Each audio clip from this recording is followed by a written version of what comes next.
Hello everyone, welcome back to my channel school of science. मेरा नाम नितिन लूथरा है। मैं पिछले 21 सालों से क्लासेस 9, 10th को साइंस पढ़ा रहा हूँ एंड 11, 12th जेई नीट के बच्चों को केमिस्ट्री पढ़ा रहा हूँ। मैंने बहुत सारे बच्चों को अभी तक पढ़ाया है, एजुकेट किया है, उनके डाउट्स, उनकी प्रॉब्लम सॉल्व करी हैं और मैंने बहुत सारे स्कूल्स के अंदर वेरियस लेक्चर्स भी कंडक्ट किए हैं। टॉप स्कूल्स के अंदर दिल्ली के जैसे time management, expectation management, career counselling, stream selection, crack the board etcetera. आपके लिए भी मैं ये सारे लेक्चर्स एक एक करके अपलोड ज़रूर करूँगा अपने चैनल के ऊपर, जो आपके लिए हेल्पफुल होंगे, बेनिफिटेड होंगे, आपको एक अच्छा कॉन्फिडेंस देंगे, आपकी कंसंट्रेशन पावर को इंक्रीज़ करेंगे। बट फ़िलहाल हम आज शुरू करने वाले हैं एक बहुत ही इम्पॉर्टेंट क्लास 11th का चैप्टर जिसका नाम है स्टेट्स ऑफ मैटर का एक नेक्स्ट कॉन्टिन्यूएशन लेक्चर और बहुत ही इम्पॉर्टेंट टॉपिक जो है गैस लॉज। इससे पहला का लेक्चर अगर आपने मेरा देखा था तो हमने उसके अंदर इंटरमॉलिक्यूलर फोर्सेस को डिस्कस किया था और बताया था कि कैसे तीनों स्टेट्स डिफर करते हैं एक दूसरे को, और हमने बात करी थी इस चैप्टर के अंदर कि गैसेस कैसे बिहेव करती हैं। एक बार छोटा सा क्विक रिकैप ले लेते हैं कि गैसेस क्या होती हैं, क्योंकि इस चैप्टर पे हम मेनली गैसेस के बारे में ही बात करेंगे, क्योंकि 11th और 12th की केमिस्ट्री जो है वो तीनों स्टेट्स को अच्छे से एक्सप्लेन करती है। पर 11th में मेनली हम पढ़ते हैं गैसियस स्टेट और 12th क्लास में हम सॉलिड्स और लिक्विड स्टेट को या सॉल्यूशंस की फॉर्म के अंदर पढ़ते हैं। तो हम बात करते हैं गैसेस की। गैसेस जो होती हैं हम जानते हैं कि वो बहुत ही छोटे माइन्यूट पार्टिकल्स की बनी होती हैं, इनको हम मॉलिक्यूल्स कहते हैं यूजुअली। हालांकि गैसेस में एटम्स भी होते हैं, स्पेशली नोबल गैसेस के अंदर, बट मेनली हम किन की बात करेंगे, मॉलिक्यूल्स की। ये गैसेस जो होती हैं हाईली कंप्रेसिबल होती हैं, इनके बीच में बहुत सारा इंटरमॉलिक्यूलर स्पेस होता है, इनके बीच में इंटरमॉलिक्यूलर फोर्स बिल्कुल भी नहीं होता है, और जब आप इनको कंप्रेस करते हैं तो ये पार्टिकल्स एक दूसरे के पास आ जाते हैं। गैस पार्टिकल्स जो होते हैं वो 24/7 कॉन्टिन्यूसली मूव करते रहते हैं और वो एक दूसरे के साथ टकराते हैं और कंटेनर की वॉल्स के ऊपर भी हिट करते हैं, जिसकी वजह से वो क्या एक्सर्ट करते हैं, प्रेशर। और कुछ लॉज जो सारी गैसेस फॉलो करती है, और इन सारी प्रॉपर्टीज को एक्सप्लेन करने के लिए हमारे पास कुछ लॉज है जो हम पढ़ने वाले हैं, और ये सारी गैसेस इन सारे लॉज को एप्लीकेबल करती है, फॉलो करती है। तो वो जो लॉज हम पढ़ने वाले हैं, जिसमें जो सबसे पहला लॉ हम आज पढ़ेंगे वो है Boyle's law.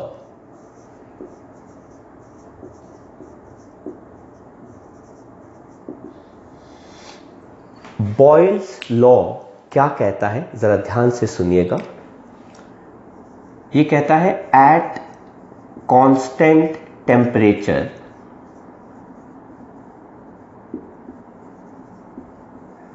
Volume occupied by given mass of a gas is inversely proportional to pressure exerted on the gas। एक कांस्टेंट टेम्परेचर पर जब आप किसी गैस के ऊपर प्रेशर अप्लाई करोगे तो उसकी वॉल्यूम जो है वो क्या हो जाएगी, कम हो जाएगी। तो मतलब प्रेशर ज़्यादा है तो वॉल्यूम कम है, इसलिए वॉल्यूम एंड प्रेशर दोनों एक दूसरे के क्या हो गए, इनवर्सली प्रोपोर्शनल। तो इस हम कैसे पढ़ते हैं, एट कांस्टेंट टेम्परेचर। जब टेम्परेचर कांस्टेंट होता है तो हम उस टर्म को कहते हैं आइसोथर्म। कहते हैं the volume occupied by given mass of the gas is inversely proportional to pressure. तो अगर उस गैस की वॉल्यूम ज़्यादा है तो उसका प्रेशर कम होगा, लेकिन हम बड़ी सिंपल सी बात ये कर रहे हैं कि अगर आप किसी भी गैस के ऊपर प्रेशर अप्लाई करोगे तो उसकी वॉल्यूम जो है वो क्या हो जाती है, कम हो जाती है। जब हम प्रोपोर्शनैलिटी साइन हटाते हैं तो हमारे पास कांस्टेंट ऑफ प्रोपोर्शनैलिटी क्या आता है, K, जिसको हम कहते हैं बॉयल्स कांस्टेंट। और इसी से हमारे पास आ जाता है concept PV is equal to K। मतलब अगर आप प्रेशर इंक्रीज कर रहे हो तो वॉल्यूम अपने आप कम हो रही है ताकि वैल्यू जो है वो K की क्या रहे, कांस्टेंट रहे, वो चेंज नहीं हो। एंड अगर आप किसी गैस को एक कंटेनर से दूसरे कंटेनर में ट्रांसफर कर दोगे, लेट्स सपोज बड़ी वॉल्यूम से छोटी वॉल्यूम में ट्रांसफर कर दिया, तो अगर बड़ी वॉल्यूम से छोटी वॉल्यूम आ गई तो प्रेशर कम से क्या हो जाएगा, ज़्यादा हो जाता है। तो इसको हम ऐसे भी एक्सप्रेस कर सकते हैं कि PI/VI is equal to PF/VF, जो किसके बराबर हो जाता है, K, जो क्या रहता है, कांस्टेंट, और इसको हम कहते हैं बॉयल्स इक्वेशन। ये हमारे पास क्या बन जाती है, बॉयल्स इक्वेशन, राइट। तो अब हम ज़रा इसके ऊपर ग्राफ प्लॉट करते हैं। तो ज़रा देखिए, हम ग्राफ प्लॉट करने वाले हैं। ये हमारा पहला ग्राफ आ गया बिटवीन P वर्सेस 1/V। अगर आप यहाँ पे देख सकते हैं कि volume is inversely proportional to 1 pressure, तो pressure is inversely proportional to 1 volume. आप उसको ऐसे भी एक्सप्रेस कर सकते हैं। तो हमने जब ग्राफ प्लॉट किया P वर्सेस 1/V, तो वो क्या आ जाती है, एक स्ट्रेट लाइन आ जाती है। और ये जो स्ट्रेट लाइन आएगी ये किस टेम्परेचर पर आ रही है, T1 पर। और अगर इन केस ये कांस्टेंट टेम्परेचर हो गया, और अगर इन केस आप कल को टेम्परेचर ज़्यादा कर देते हैं तो ये जो लाइन है वो कैसे बन जाती है, ऐसे आ जाती है। तो ये क्या आ गया, T2, जहाँ पे T2 is a higher temperature than T1। अगर आप ग्राफ प्लॉट करते हैं बिटवीन PV वर्सेस P, तो जैसा कि आपको बताया कि PV जो है वो क्या है, कांस्टेंट है, और आप प्रेशर अगर इंक्रीज करेंगे तो वॉल्यूम अपने आप ही कम होगी ताकि वैल्यू K की क्या रहे, कांस्टेंट। तो ये जो ग्राफ है ये क्या आ जाता है, एक स्ट्रेट लाइन आ जाता है जहाँ पे K की वैल्यू आ जाती है जो क्या है, कांस्टेंट आ गई। और ये हमारे पास किस टेम्परेचर पर आ गया, T1 पे।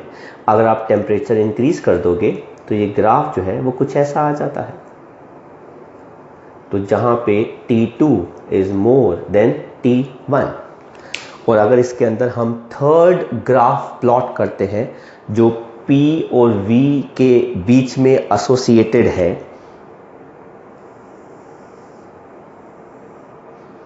तो ये आ गया P, ये आ गया V, तो वो क्या आ जाता है, एक कर्व आ जाता है। तो ये कर्व किस टेम्परेचर पर आ गया, T1। लेकिन अगर आप टेम्परेचर इंक्रीज कर देते हैं तो ये कर्व ऊपर की तरफ आ जाता है जहाँ पे T2 is more than T1। तो जैसे आपने देखा कि हमने टेम्परेचर को भी वेरी करके हमारे पास ग्राफ जो है वो हमने प्लॉट कर लिए, पर आपको जो ग्राफ फोकस करने होंगे वो किसके लिए करने होंगे, एक ही given temperature that is T1 जो हमने ब्लैक कलर से ड्रॉ किए हुए हैं। T2 जो ब्लू कलर से ड्रॉ किया हुआ है वो एक सिर्फ रेफरेंस फ्रेम है कि इनकेस अगर टेम्परेचर चेंज होता है तो कैसे PV जो है वो भी बदल जाते हैं। So this is the concept of Boyle's law. लेकिन इसका एक मेजर एप्लीकेशन आता है, वो हम पढ़ने वाले हैं कि एप्लीकेशन क्या है बॉयल्स लॉ का।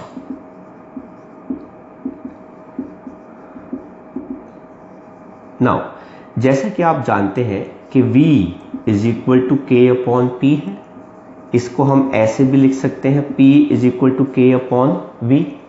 लेकिन हम जानते हैं कि डेंसिटी जो होती है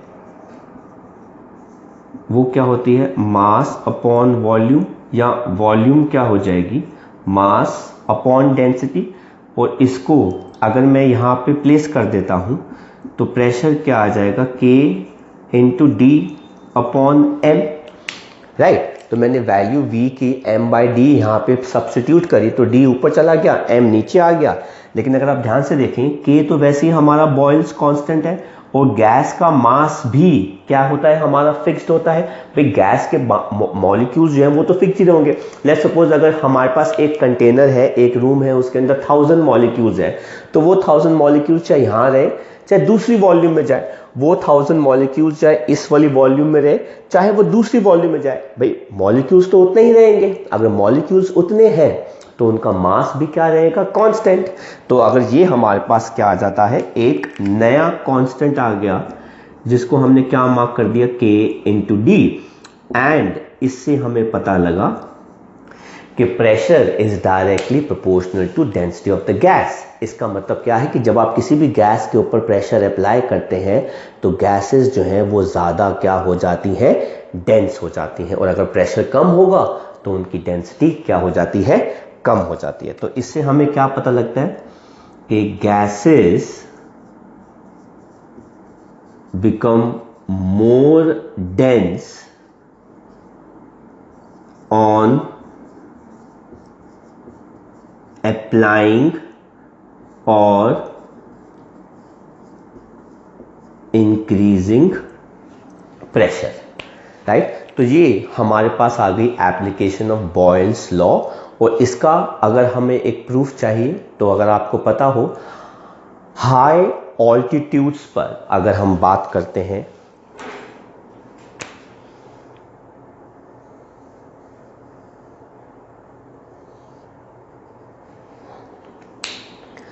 ये हमारे पास ऑल्टीट्यूड है, ये देखिए, ये सी लेवल पर जो प्रेशर एक्सर्ट होता है वो है एटमॉस्फेरिक प्रेशर, अगर हम यहाँ पर स्टैंड करते हैं सी लेवल पर।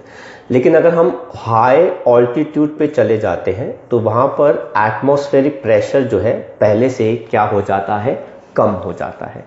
अगर प्रेशर कम हो जाता है तो एयर की डेंसिटी कम हो जाती है, ऑक्सीजन की मात्रा, वॉल्यूम कम हो जाती है, इसलिए इंसान को ब्रीथ करने में प्रॉब्लम आती है। They feel breathless, they feel headache. इस वजह से जो माउंटेनियर्स होते हैं, जो माउंटेन क्लाइंब करते हैं, वो हमेशा अपने साथ ऑक्सीजन सिलेंडर्स कैरी करते हैं ताकि वो एल्टीट्यूड सिकनेस या फिर एनॉक्सिया जैसी मेडिकल कंडीशन को फेस ना करे, क्योंकि उनके सोचने की शक्ति जो होती है वो क्या हो जाती है, कम हो जाती है। So mountain climbers carry oxygen cylinders अपने साथ to prevent themselves from a medical condition called altitude sickness या फिर एनॉक्सिया, क्योंकि हाई ऑल्टीट्यूड पे ऑक्सीजन की मात्रा परसेंटेज कम होती है, क्योंकि एयर कम डेंस होती है, जिसकी वजह से उनको ज़्यादा ऑक्सीजन नहीं मिलती, उनके दिमाग तक ऑक्सीजन नहीं पहुंचती, जिसकी वजह से दे फील ब्रेथलेस और they feel headache. So this was the entire concept of the first law.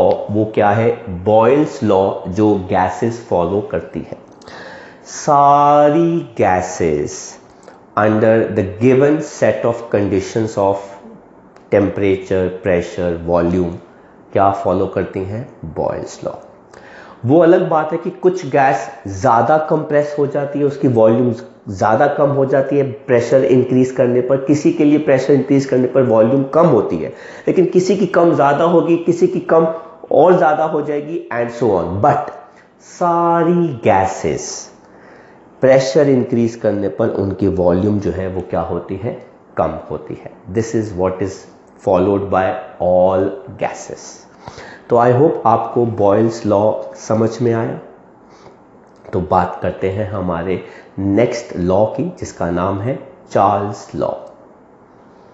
जो हमारा गैस लॉ हम पढ़ने वाले हैं वो है चार्ल्स लॉ।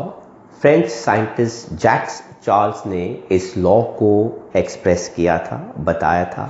क्या कहता है लॉ, इसके दो स्टेटमेंट्स हैं, मैंने पहले से ही बोर्ड पे लिख दिए हैं और मैं उन बिहाफ पर एक्सप्रेशन जो है वो बताने वाला हूँ, ड्रॉ करने वाला हूँ।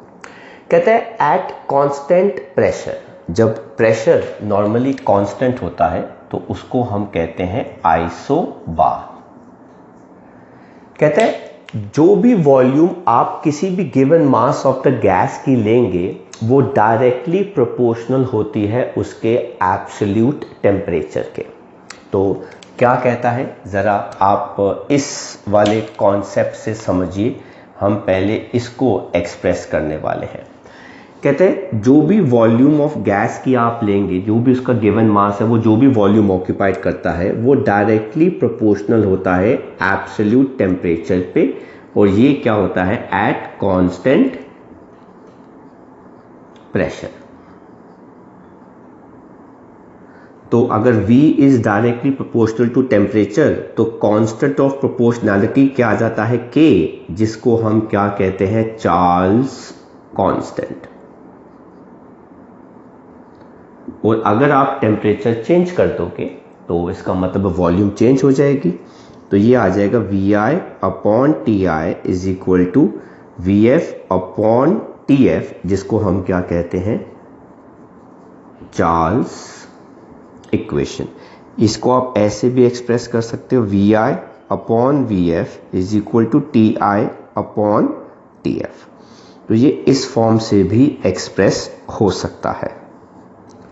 तो अगर आप किसी गैस को हीट करते हो, मतलब टेम्परेचर बढ़ाते हो, तो उसकी वॉल्यूम इंक्रीज करती है। लेकिन अगर आप किसी गैस को ठंडा करते हो तो उसकी वॉल्यूम जो है वो क्या करती है डिक्रीज करती है, क्योंकि टेम्परेचर एंड वॉल्यूम एक गैस के लिए एक दूसरे के डायरेक्टली क्या हो गए प्रोपोर्शनल। अब जरा मेरी बात को जरा ध्यान से सुनिएगा, मैं क्या एक्सप्लेन करने वाला हूं। तो इस कॉन्सेप्ट के हिसाब से if volume increases, if temperature increases, then volume जो है वो भी क्या करती है इंक्रीज करती है। देयरफॉर अगर कल को आप टेम्परेचर कम करोगे तो गैस की वॉल्यूम जो है वो कम होगी। आप टेम्परेचर कम करते गए वॉल्यूम कम होती गई, टेम्परेचर कम करते गए वॉल्यूम कम होती गई। टेम्परेचर कितना आ गया 0 डिग्री सेल्सियस। टेम्परेचर जो है वो कम करते करते कितना आ गया 0 डिग्री सेल्सियस, और अभी भी गैस की वॉल्यूम जो है वो कम होती जा रही है। अगर टेम्परेचर 0 डिग्री सेल्सियस आ गया, इसका मतलब है इससे पहले का जो टेम्परेचर था वो पॉजिटिव में था। आप वॉल्यूम कम करते गए, अब आप टेम्परेचर दोबारा कम करते गए, इसका मतलब है टेम्परेचर जो है वो डिग्री सेल्सियस में अब नेगेटिव में आ गया, -1, -2, -3, -4। लेकिन वॉल्यूम अभी भी तो कम होती जा रही है। अब अगर वॉल्यूम कम होती जा रही है, एक ना एक टाइम तो ऐसा आएगा ना जब वॉल्यूम उस गैस की कितनी हो जानी चाहिए, प्रैक्टिकली 0 हो जानी चाहिए, है ना। अगर आप वॉल्यूम को कम करते जा रहे हैं, टेम्परेचर कम करते जा रहे हैं, वॉल्यूम कम होती जा रही है, तो एक टाइम ऐसा भी तो आएगा कि वॉल्यूम कम होते कितनी आ जाएगी 0 आ जाएगी, और वॉल्यूम कभी नेगेटिव में होती नहीं है। वो तो इम्प्रैक्टिकल सी बात है। जिस टेम्परेचर पर गैस की वॉल्यूम ही अगर 0 हो गई, मतलब गैस की वॉल्यूम अगर 0 हो गई, तो उससे कम वॉल्यूम में तो गैस बची ही नहीं, तो वो टेम्परेचर तो लोएस्ट पॉसिबल टेम्परेचर होना चाहिए।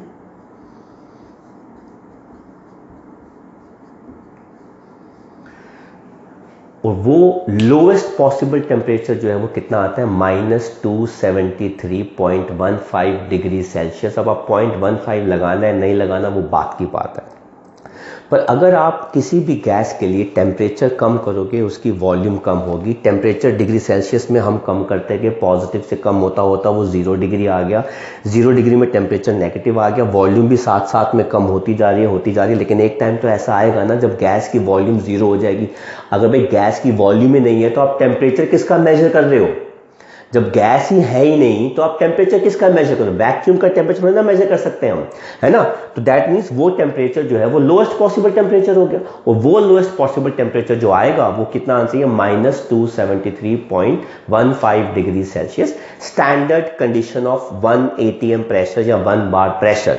लेकिन आप ये वाला टेम्परेचर प्रैक्टिकली नहीं देख सकते, ऑब्जर्व नहीं कर सकते। स्पेस में जो टेम्परेचर होता है लोएस्ट वो भी -200 डिग्री सेल्सियस के आसपास होता है। इतना लो टेम्परेचर तो हमारे लिए प्रैक्टिकली बड़ा मुश्किल है अटेन करना। कोई हमारे पास एपरेटस नहीं है। हाँ, अगर आप प्रेशर की कंडीशन को बदल दो तो आप फिर भी इसको कर सकते हो, बट स्टैंडर्ड 1 एटीएम या 1 बार प्रेशर पर ये प्रैक्टिकली पॉसिबल नहीं है ये टेम्परेचर को अटेन करना। तो ये क्या बन गया हमारा एक हाइपोथेटिकल टेम्परेचर। तो हमने कैलकुलेशन में ऑब्जर्व किया कि इतने टेम्परेचर पे अगर आप किसी गैस को कंप्रेस कर दोगे, उसकी वॉल्यूम को कम करोगे तो उसकी वॉल्यूम जीरो हो जाएगी, पर ऐसा पॉसिबल है ही नहीं। आप किसी भी गैस की वॉल्यूम को जीरो नहीं कर सकते। क्यों? क्योंकि उससे पहले ही वो गैस लिक्विफाई हो जाती है। उससे पहले ही वो गैस क्या कर जाती है, लिक्विफाई हो जाएगी। अगर वो लिक्विफाई हो गई उसके बाद अगर आप अभी भी कंप्रेस कर रहे हो वो तो सॉलिडिफाई हो जाएगी। तो ये प्रैक्टिकली पॉसिबल नहीं है कि आप किसी गैस को इस टेम्परेचर पे ले जाओ और उसकी वॉल्यूम क्या हो जाए, जीरो हो जाए। बट हमको यहां पर ये वाला टेम्परेचर स्केल जो है वो मिल गया डिग्री सेल्सियस का। लेकिन फिर हमारे एक साइंटिस्ट थे लॉर्ड केल्विन, उन्होंने कहा कि अगर यही लोएस्ट पॉसिबल टेम्परेचर है तो क्यों ना एक ऐसा स्केल बनाया जाए जिसके अंदर इसी को ही हम जीरो मान के चलें। तो वहां पर हमारा केल्विन स्केल आया इंट्रोड्यूस, और उस केल्विन स्केल को हम कैसे मेजर करते हैं? तो केल्विन स्केल क्या होता है, it is degree Celsius plus 273, है ना। तो जैसे हमारे पास पानी का फ्रीजिंग पॉइंट 0 डिग्री सेल्सियस है, तो 0 डिग्री सेल्सियस अगर पानी का फ्रीजिंग पॉइंट है तो केल्विन में वो कितना हो जाएगा, 273 केल्विन। तो हम डिग्री सेल्सियस लगाते हैं, ठीक है, और डिग्री फ़ारेनहाइट भी होता है, पर डिग्री केल्विन हम नहीं यूज कर सकते। केल्विन के साथ डिग्री वर्ड यूज नहीं होता, क्योंकि केल्विन स्केल कभी भी नेगेटिव में नहीं होता। केल्विन स्केल हमेशा किस में होता है, पॉजिटिव में। इसलिए हमने यहां पे एक वर्ड यूज किया एब्सोल्यूट टेम्परेचर, क्योंकि केल्विन स्केल से ही हम मेजर करेंगे इस कॉन्सेप्ट को। और अगर हम केल्विन और डिग्री सेल्सियस के बेस पर ग्राफ ड्रॉ करते हैं तो जरा ध्यान से देखिएगा कि हमारा ग्राफ जो है वो कैसा आता है। तो अगर हमारे पास ग्राफ प्लॉट किया गया है, टेम्परेचर जो डिग्री सेल्सियस में है और वॉल्यूम, तो वो टेम्परेचर स्केल जो है वो ऐसे हम उसको बनाते हैं, जहाँ पे ये वाली वैल्यू जो है वो कितनी आती है, -273.15 डिग्री सेल्सियस। लेकिन अगर आप सेम ग्राफ को केल्विन में प्लेस करते हो तो it is pretty simple to observe कि टेम्परेचर हमारा किस में हो गया, केल्विन स्केल के अंदर, वॉल्यूम ये हो गई, तो ये हमारे पास क्या आ जाती है, स्ट्रेट लाइन आ जाती है, जहां पे ये क्या बन जाता है, 0 केल्विन बन जाता है, राइट। तो कॉन्सेप्ट आपको पहला वाला पार्ट का समझ में आ गया कि volume occupied by given mass of the gas directly depend करती है कि उस गैस का टेम्परेचर एब्सोल्यूट स्केल में कितना है, केल्विन स्केल में कितना है। तो एब्सोल्यूट स्केल जो होता है वो मेनली केल्विन स्केल होता है। इसलिए पूरे न्यूमेरिकल्स के अंदर हम हमेशा केल्विन स्केल का ही इस्तेमाल कर सकते हैं, डिग्री सेल्सियस का हम इस्तेमाल नहीं करते। तो थर्मोडायनेमिक क्वांटिटी के बिहाफ पे, थर्मोडायनेमिक स्केल के बिहाफ पे अगर टेम्परेचर मेजर करना है तो kelvin scale is the most important scale. उसी में ही सारी कैलकुलेशन जो है वो होती है। डिग्री सेल्सियस या डिग्री फ़ारेनहाइट हम यूज नहीं करते, और वो इस पर्पस के लिए क्योंकि केल्विन स्केल कभी नेगेटिव में नहीं होता। डिग्री सेल्सियस, डिग्री फ़ारेनहाइट दोनों स्केल्स नेगेटिव में होते हैं, राइट। तो ये था हमारा explanation with respect to first statement. अब हम दूसरे स्टेटमेंट के रिस्पेक्टिव इसको पढ़ेंगे। तो चार्ल्स लॉ को हम दूसरी स्टेटमेंट पढ़ने वाले हैं, उसको हम मैथमेटिकली एक्सप्रेस करने वाले हैं। हम बात कर रहे हैं इस स्टेटमेंट की। ये स्टेटमेंट क्या कहती है, एट कांस्टेंट प्रेशर, तो वो क्या हो गया, isobar, the volume occupied by given mass of the gas will increase या फिर डिक्रीज बाय इतना फ्रैक्शन ऑफ वॉल्यूम जो 0 डिग्री सेल्सियस पर होता है फॉर एवरी 1 डिग्री राइज या फॉल इन टेम्परेचर। मतलब अगर आप किसी गैस का टेम्परेचर इंक्रीज करते हैं तो उसकी वॉल्यूम इंक्रीज होगी और उसमें नई वॉल्यूम का जो पोर्शन है वो ऐड हो जाएगा। कितना फ्रैक्शन ऐड हो जाएगा इनिशियल वॉल्यूम का, 1/273। अब ये 1/273 वाली वैल्यू कहां से आई, ये केल्विन स्केल के अकॉर्डिंगली तो आई। 273 वाली वैल्यू हम 1.15 को इग्नोर कर रहे हैं। वो कहते हैं कि अगर आप किसी गैस का टेम्परेचर 1 डिग्री इंक्रीज करते हैं तो उसकी वॉल्यूम इंक्रीज होगी। कितनी इंक्रीज होगी, जो भी इनिशियल वॉल्यूम होगी वो, प्लस उसी इनिशियल वॉल्यूम का इतना फ्रैक्शन निकालकर उसमें आप ऐड कर दीजिए। अगर आप किसी गैस का टेम्परेचर 1 डिग्री डिक्रीज करते हैं तो उसकी वॉल्यूम भी कम हो जाएगी। तो कितनी कम होगी? इनिशियल वॉल्यूम माइनस जो भी इनिशियल वॉल्यूम थी उसी का 273 वाला फ्रैक्शन निकालो और उसमें से उसको क्या कर दो? सब्ट्रैक्ट कर दो। तो ये था 1 डिग्री के लिए, राइट। तो अब इस केस में हमने वॉल्यूम जो है गैस की कहां पे ली है? 0 डिग्री पे। तो इनिशियल टेम्परेचर जो है वो हमारा किस में आ रहा है? 0 डिग्री पे आ रहा है। तो हम इसको कैसे एक्सप्रेस करते हैं? ये देखिए, फाइनल वॉल्यूम जो भी आएगी वो टेम्परेचर इंक्रीज और डिक्रीज के बिहाफ पे आएगी। तो हम लेट सपोज इंक्रीज करते हैं। तो अगर हम टेम्परेचर इंक्रीज कर रहे हैं तो फाइनल वॉल्यूम जो गैस की आएगी वो क्या आएगी? उसी गैस की इनिशियल वॉल्यूम प्लस इसी इनिशियल वॉल्यूम का 273 वाला फ्रैक्शन आप निकालना और इसी के अंदर क्या कर देना? आप ऐड कर देना। लेकिन ये किसके लिए है? For 1 degree rise in temperature. Sir अगर मैंने 5 डिग्री कर दिया, मैंने अगर 10 डिग्री कर दिया, तो आप ऐसा करना, इसी फ्रैक्शन को T से क्या कर देना? मल्टीप्लाई, जहां पे T हमारा क्या बन जाएगा? Rise in temperature. तो T हमारा क्या बन जाता है? Rise in temperature. एंड अगर आप बात कर रहे हैं वॉल्यूम डिक्रीज की, टेम्परेचर कम हो रहा है, वही same expression final initial plus minus, क्योंकि आप वॉल्यूम टेम्परेचर कम कर रहे हैं, इनिशियल वॉल्यूम का 273 वाला फ्रैक्शन इनटू टी। आप इससे एक्सप्रेस कर देंगे, फॉर्मूला घूम फिर के सेम ही आएगा। तो हम स्टिक करते हैं कि हम टेम्परेचर जो है वो क्या कर रहे हैं? राइज। तो अगर आप टेम्परेचर राइज कर रहे हो, लेट सपोज कितना कर रहे हो? 1 डिग्री। तो इनिशियल वॉल्यूम जो भी आप गैस की लोगे 0 डिग्री पर, उसी का इनिशियल वॉल्यूम का ही 273 वाला फ्रैक्शन निकालकर इसी वॉल्यूम में क्या कर देंगे? ऐड, क्योंकि वो रहा हमारे पास फ्रैक्शन और हम क्या कर रहे हैं? इंक्रीज। तो अब देख लीजिए, लेकिन अगर हम 1 डिग्री से ज्यादा इंक्रीज कर रहे हैं तो मुझे टी लेना पड़ेगा, जहां पे टी क्या आ जाएगा? हमारा राइज इन टेम्परेचर। अब इस फॉर्मूले में हमने क्या कर दिया? इनिशियल वॉल्यूम को बाहर निकाल दिया। तो ये क्या आ जाएगा? 1 प्लस ये कितना आ जाएगा? T upon 273। अब भाई 0 डिग्री का मतलब कितना होता है? 273 हो गया। तो अब आप जरा देखो भाई, ये आ गई फाइनल वॉल्यूम, ये आ गई इनिशियल वॉल्यूम, तो ये आ गया 273 प्लस T अपॉन 273। अब ये 273 हमारा कौन सा टेम्परेचर था? Initial temperature. ये 273 प्लस T हमारा कौन सा टेम्परेचर बन गया? Final temperature. अब आप चाहे 1 डिग्री इंक्रीज करो, 2 डिग्री करो, 3 डिग्री करो, 10 डिग्री करो, 20 डिग्री करो, जो भी वैल्यू आएगी उसमें आप क्या कर देंगे? ऐड। तो हमारे पास ये एक्सप्रेशन क्या बन जाएगा? VF is equal to VI into क्या बन गया? TF अपॉन क्या आ गया? TI। आप इस TF को यहां ले जाए तो VF upon TF is equal to VI upon TI। ये हमारा पुराना वाला फ्रैक्शन बन गया। आपने इसको ऐसे लिखना है, आप ऐसे लिख दीजिए, या फिर V1 upon V2 is equal to T1 upon T2, आप वैसे एक्सप्रेस कर सकते हैं। ईदर वेज घूम फिर के हमारा फॉर्मूला जो है वो यही आ गया। तो चार्ल्स लॉ की एक और स्टेटमेंट जो है वो क्या कहती है? वो ये कहती है कि अगर आप किसी गैस का टेम्परेचर इंक्रीज करते हैं या डिक्रीज करते हैं तो उसकी वॉल्यूम भी इंक्रीज होगी या फिर डिक्रीज होगी। कितनी? By every 1/273 of the fraction of initial volume. और जो इनिशियल वॉल्यूम हमने किस टेम्परेचर पे ली है? 0 डिग्री पे, या फिर किस पे? 273 पे, केल्विन के ऊपर।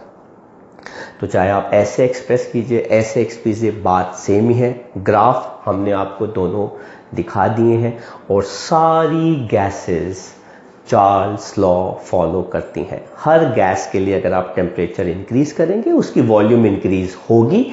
किसी की थोड़ी ज़्यादा हो जाती है, किसी की थोड़ी सी कम हो जाती है, पर सारी गैसेस की वॉल्यूम जो है उस अकॉर्डिंगली क्या करेगी? इंक्रीज करती है, और अगर आप टेम्परेचर किसी गैस के लिए डिक्रीज करते हैं तो उसकी वॉल्यूम भी क्या करेगी, डिक्रीज करेगी। किस फ्रैक्शन से, 1/273 of the fraction of initial volume. Increase करने में हम इसको ऐड कर देंगे और डिक्रीज करने में हम क्या कर देंगे, सब्ट्रैक्ट कर देंगे। सेम एक्सप्रेशन आपका घूम फिर के आ जाएगा, आपको और कुछ करने की इसमें ज़रूरत नहीं है। तो आई होप आपको ये वाला कॉन्सेप्ट चार्ल्स लॉ का और इससे पहले का कॉन्सेप्ट बॉयल्स लॉ का एक्सप्रेस जो हमने किया मैथमेटिकली समझ में आया। अगेन एज यूजुअल मैं लैंग्वेज हमेशा सिंपल रखता हूँ, क्योंकि मैं हमेशा आइंस्टाइन के इस स्टेटमेंट को ज़रूर फॉलो करता हूँ कि you can only explain science simply if you have understood it. अगर आपको साइंस आती है तो ही आप उसको सिंपल शब्दों में एक्सप्लेन कर सकते हो। कॉम्प्लिकेटेड तो जितनी मर्जी कर लो, क्योंकि उसमें ना आपको समझ में आएगा ना किसी बच्चे को समझ में आएगा।